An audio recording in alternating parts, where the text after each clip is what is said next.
आज আমি বানাবো মটর পনির কাসুরি মেথি দিয়ে বানাবো। তো এখন পনিরগুলোকে নুন হলুদ দিয়ে একটু ভেজে নেব। পনির লাল লাল করে ভেজে উঠিয়ে নিয়েছি। এখন আমি মটরটা ভাজবো। একটু নুন হলুদ দিয়ে ভেজে নেব।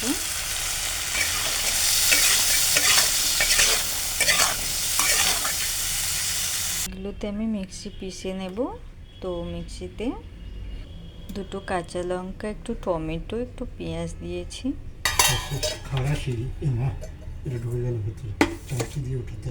এইটা দিলাম।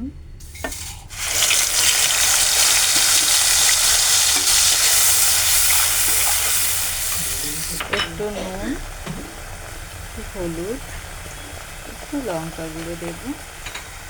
সবগুলোকে ভালো করে মিক্স করে নেব। মশলা কষা হয়ে গেছে, অল্প একটু জল দেব, দিয়ে আরও একবার ভালো করে আমি মশলাটাকে নাড়িয়ে নেব।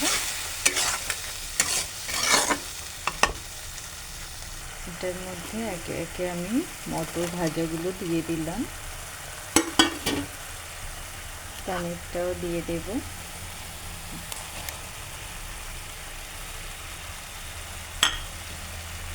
ভালো করে সবগুলোকে নাড়িয়ে নেব।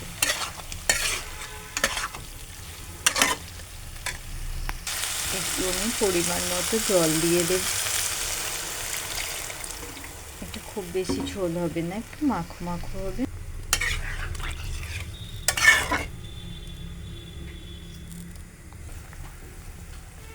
এবার আমি এটার মধ্যে একটু কসুরি মেথি দিয়ে দেব।